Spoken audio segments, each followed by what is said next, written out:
नमस्कार किसान भाइयों, स्वागत है आप सभी का आपके अपने YouTube चैनल पटेल फार्मर पर।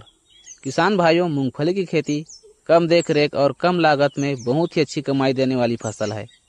दोस्तों, मूंगफली की खेती उन लोगों के लिए बहुत ही उपयोगी फसल है जो अपनी फसल को ज़्यादा समय नहीं दे पाते, उनका अच्छे से देख रेख नहीं कर सकते और जिनका प्लॉट खाली पड़ा रहता है वो मूंगफली की खेती करके अच्छी कमाई कर सकते हैं। लेकिन मूंगफली की खेती शुरू करने से पहले इसकी पूरी जानकारी रहना बहुत ही आवश्यक है।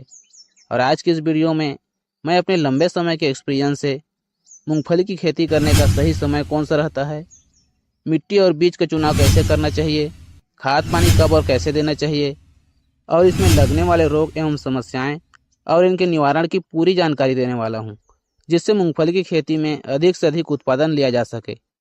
तो इसके लिए आप इस वीडियो को पूरा लास्ट तक जरूर देखना और अभी तक हमारे चैनल को सब्सक्राइब नहीं किए हो तो चैनल को सब्सक्राइब जरूर कर लेना।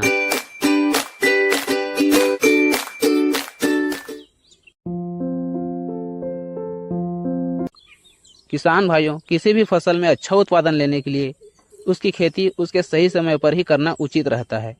और मूंगफली की खेती में बुआई करने का सही समय फरवरी का महीना और 15 जून से 15 जुलाई के मध्य का समय बहुत ही उत्तम समय रहता है।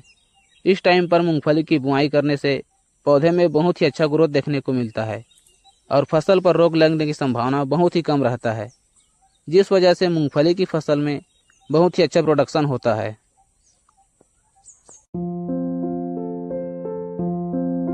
मिट्टी की बात की जाए तो मूंगफली की खेती वैसे तो सभी प्रकार की मिट्टी में किया जा सकता है, लेकिन अच्छा उत्पादन लेने के लिए हल्की बलुई मिट्टी जिसमें जल निकास की उचित व्यवस्था हो बहुत ही उपयुक्त रहता है।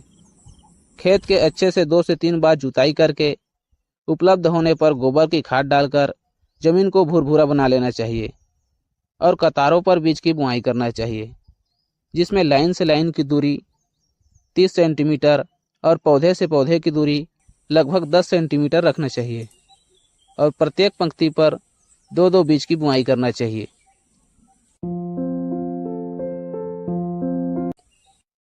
किसान भाइयों, मूंगफली की खेती के लिए बीज को अच्छे क्वालिटी का पूरी तरह सूखा हुआ बिना छिले हुए फली को लेना चाहिए और इसे छीलकर मोटे एवं चमकदार बीज को निकालकर उसकी बुआई करना चाहिए।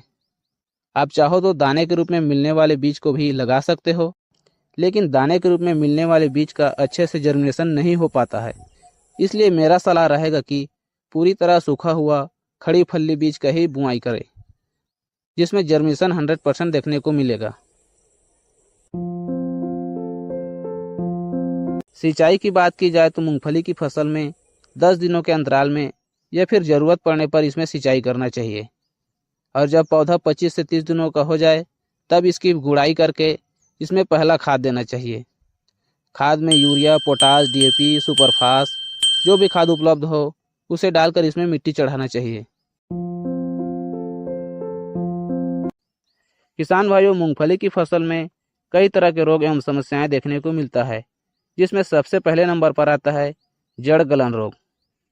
इस रोग से पौधे के जड़ पर गहरे काले रंग के धब्बे बन जाते हैं, सूखे भाग पर काली फफूंद दिखाई देती है और बाद में रोगग्रस्त तना गलने लगता है और पौधा सूख जाता है।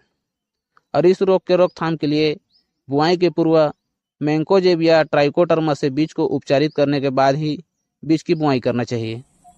दोस्तों, मूंगफली की फसल में हमें दूसरी बड़ी समस्याएं दीमक कीट का प्रकोप देखने को मिलता है और यह कीट अंकुरित पौधे की जड़ों को नष्ट कर देता है, जिसके कारण पौधे मुरझाकर सूख जाता है और खींचने पर आसानी से उखड़ जाता है। इस कीट के नियंत्रण के लिए मूंगफली की खली फसल में क्लोरोफेरिफास 20 EC का प्रति एकड़ के हिसाब से 1 लीटर दवा को 20 किलोग्राम रेत या मिट्टी में मिलाकर खेत में एक समान रूप से छिड़काव करना चाहिए और हल्की सिंचाई करना चाहिए। किसान भाइयों, मूंगफली की फसल को सबसे ज़्यादा प्रभावित करने वाला तीसरा बड़ा रोग पत्ती धब्बा रोग होता है, जिसे टिक्का रोग के भी नाम से जाना जाता है। टिक्का रोग मूंगफली की फसल में होने वाला एक प्रमुख फंगल संक्रमण रोग है और यह फंगस पौधे की पत्तियों पर सफ़ेद या पीले रंग का धब्बा बनाता है, जिन्हें टिक्के कहा जाता है। इन टिक्कों में फंगस की बढ़ती हुई संख्या के कारण पौधे का पोषण कम हो जाता है और यह फसल की उत्पादकता को प्रभावित करता है। इस रोग के नियंत्रण के लिए कार्बेंडाजिम 12% प्लस मैंकोजेब 63 WP का प्रति एकड़ के हिसाब से 300 ग्राम दवा में 150 लीटर पानी में डालकर छिड़काव करना चाहिए। दोस्तों, मूंगफली की फसल में रस चूसक कीट, माहो, थ्रिप्स और सफ़ेद मक्खी के प्रकोप से भी मूंगफली की फसल बहुत ज़्यादा प्रभावित होता है। रस चूसक कीट सामान्य रूप से छोटे छोटे भूरे तथा सफ़ेद रंग के कीड़े होते हैं तथा बहुत बड़ी संख्या में एकत्र होकर पौधे के रस को चूसते हैं। साथ ही वायरस जनित रोग फैलाने में सहायक भी होते हैं। ये अपने शरीर से चिपचिपा पदार्थ निकालते हैं, जिसके कारण काली फफूंद उग जाती है, जो प्रकाश संश्लेषण की क्रिया को भंग करती है। और इसके रोकथाम के लिए इमिडाक्लोप्रिड दवा का घोल बनाकर छिड़काव करना चाहिए। किसान भाइयों, मूंगफली की फसल में 5 बड़ी समस्याएं हमें सुंडी कीट का प्रकोप देखने को मिलता है और यह सुंडिया पत्तियों को खाकर पौधे की पत्तियों को छलनी कर देता है।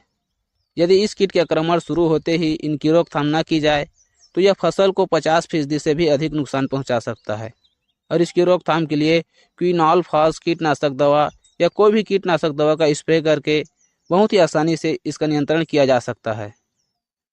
किसान भाइयों, मूंगफली की फसल में बुआई से लेकर फसल की आखिरी हार्वेस्टिंग तक 100 से 120 दिनों का समय लग जाता है और यह समय वैरायटी के हिसाब से और भी कम या ज़्यादा हो सकता है। तो दोस्तों, यह थी मूंगफली की फसल की संपूर्ण जानकारी। अगर वीडियो अच्छा लगा हो तो वीडियो को लाइक ज़रूर करना और आपके मन में कोई भी सवाल या सुझाव हो तो हमें कमेंट बॉक्स में ज़रूर बताना। तो मिलेंगे नेक्स्ट वीडियो में, तब तक के लिए धन्यवाद।